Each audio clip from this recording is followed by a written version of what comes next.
he spoke something about Machiavelli, and he said that उन्होंने Lord Macaulay के बारे में बोलते हुए कहा, जो खुद गुलाम संस्था के गुलाम,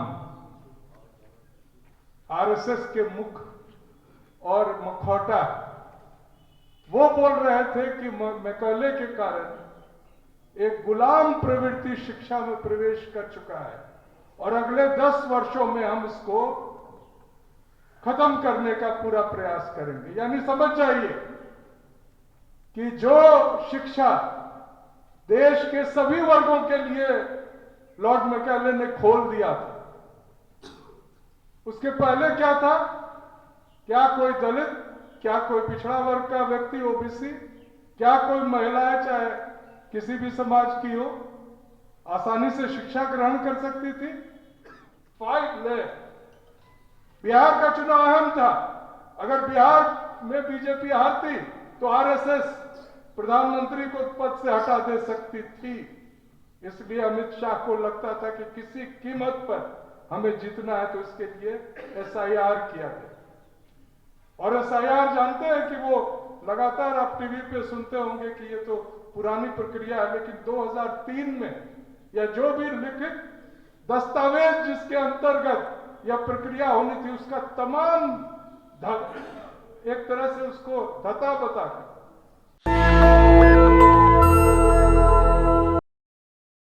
मैं कॉलेज में पढ़ाता हूं sir. Just few days back sir, our great prime minister, he spoke something about Machiavelli, and he said that उन्होंने लॉर्ड मैकेले के बारे में बोलते हुए कहा, जो खुद गुलाम संस्था के गुलाम,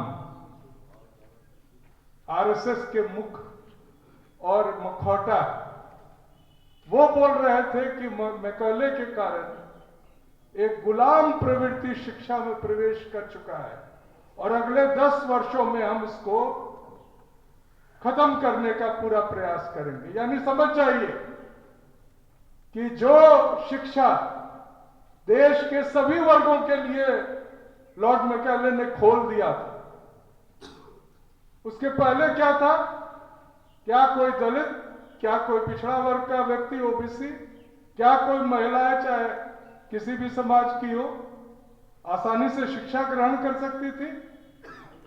अंगूठा मांग लिया जाता था अगर आप खुद ही पढ़ने की और किसी चीज में बहुत ही जबरदस्त ढंग से आगे बढ़ने का प्रयास करें।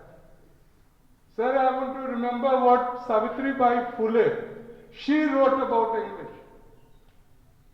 हमारे बीच जो समाज सुधार के लिए सबसे क्रांतिकारी व्यक्ति जो महात्मा फुले थे और उनकी धर्मपत्नी सावित्रीबाई फुले ने, जिन्होंने महिलाओं के शिक्षा के लिए देश में सबसे पहला और एक सफल प्रयास किया, उन्होंने 2 कविताएं लिखी थी, मदर इंग्लिश एंड दूसरा था कि शिक्षा पर, mother English and the other one was on knowledge. उन्होंने कहा कि पेशवा का राज चला गया, मदर इंग्लिश आ गई है, फालतू विश्वास का जुआ उतार फेंको, दरवाजा तोड़ो, राहत की सांस लो।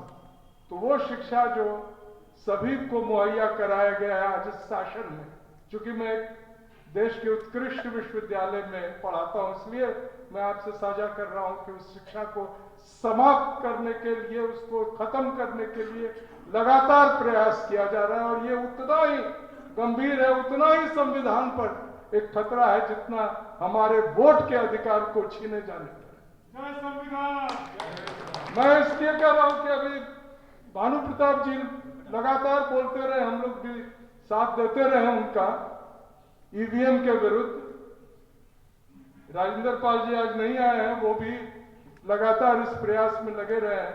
महमूद पराचा को भी आना था, तो वो तो है ही। उससे देखिए सर, आप बिहार के चुनाव के बारे में बोल रहे थे, मैं 2 लाइनें सिर्फ बोलना चाहूंगा कि sir there were 5 layer of manipulation, 5 layer. Bihar का चुनाव अहम था। अगर बिहार में बीजेपी हारती तो आरएसएस प्रधानमंत्री को पद से हटा दे सकती थी। इसलिए अमित शाह को लगता था कि किसी कीमत पर हमें जीतना है, तो इसके लिए एसआईआर किया गया। और एसआईआर जानते हैं कि वो लगातार आप टीवी पे सुनते होंगे कि ये तो पुरानी प्रक्रिया है, लेकिन 2003 में या जो भी लिखित दस्तावेज जिसके अंतर्गत यह प्रक्रिया होनी थी, उसका तमाम एक तरह से उसको धता बताकर, उसकी धज्जियां उड़ाकर सिर्फ यह प्रयास किया गया कि जो कौम भारतीय जनता पार्टी को वोट देती है वो बनी रहे, और जो नहीं देती है उनको वोटर लिस्ट से हटाया जाए। यानी ये ऐसा जनतंत्र बन गया जहां पर जो शासक वो अपने वोटरों को चुन रहा है। दूसरा लड़ ईवीएम का था सर। बेचारे प्रशांत किशोर भी बड़े धूम धड़ाके के साथ लड़े थे। ऐसा नहीं था कि वो एक भी सीट नहीं जीत सकते थे, 1-2 सीटें तो आ ही सकती थी, या वोट की संख्या निश्चित तौर से अधिक होती। लेकिन ईवीएम का एक सेटिंग होता है कि जो छोटी मोटी पार्टियां होती हैं उनका जो वोट है उसका तमाम वोट बीजेपी को ट्रांसफर हो जाता है। और तीसरा था जो आपके विपक्ष में लोग जो थे उनका वोट तो आपको आ ही रहा था, और फिर 10,000 रुपए दे दिए गए जिस समाज को दिए गए। जो लोग नाच गा रहे थे, कई रील्स आप लोग देखते होंगे, आज उन्हीं का घर पे बुलडोजर चल रहा है।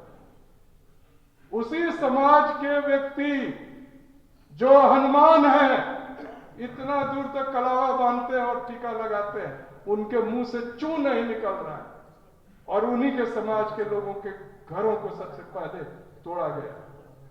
तो यही स्थिति होनी थी, लोगों को भी पता था, लेकिन कुछ गलतियां हमारे तरफ से भी सर हुई। Sir you had gone to Patna sir, हमारे जस्टिस ईश्वरैया साहब भी गए, लेकिन जो लोग चुनाव लड़ रहे थे उतने बड़े नशे में थे कि हम तो जीत ही रहे हैं, बड़े लोग आ रहे हैं। जो लोग आ रहे हैं उनका वोट मिल भी रहा है कि नहीं, वो वोट जो डाल रहे हैं वो आप ही को मिल रहा है कि वो मशीन कहीं और ट्रांसफर कर रहा है, इस पर कभी भी वो बोलते नहीं। भाई अखिलेश जी बोलते हैं सर, राहुल जी समझ गए हैं बात को, लेकिन बिहार के नेता को समझने में थोड़ी टाइम लग गई। अब शायद समझे हो, पता नहीं अब भी नहीं समझे हो। आप एक ऐसे नेता के विरुद्ध चुनाव लड़ रहे थे जो तमाम तरह के सही गलत तरीके से चुनाव लड़ता है, जो पटना के होटल में बैठकर गृह मंत्री होते हुए लोगों को धमकाता है, दूसरे छोटी पार्टियों के जो नुमाइंदे हैं उनको विड्रॉ करने के लिए कंपेल करता है। उसके लोग पैसा लेकर घूम रहे थे, जो खरीदे जा सकते थे उनको खरीद रहे थे, और जिनको ठिकाने लगाया जा सकता था उनको ठिकाने लगा रहे थे। वैसी परिस्थिति में आपके पास क्या था? एक चाणक्य, तथाकथित चाणक्य, जिनका वोट हरियाणा में, जिस समाज का वोट वो कांग्रेस को नहीं दिला पाते हैं, वो बीजेपी को ही चली जाती है, वो चाणक्य है। तो आपका जो प्रेस कॉन्फ्रेंस हुआ पटना में ईपीआईसी को लेकर, आप ही गिर गए। और जो काम प्रशांत किशोर ने किया,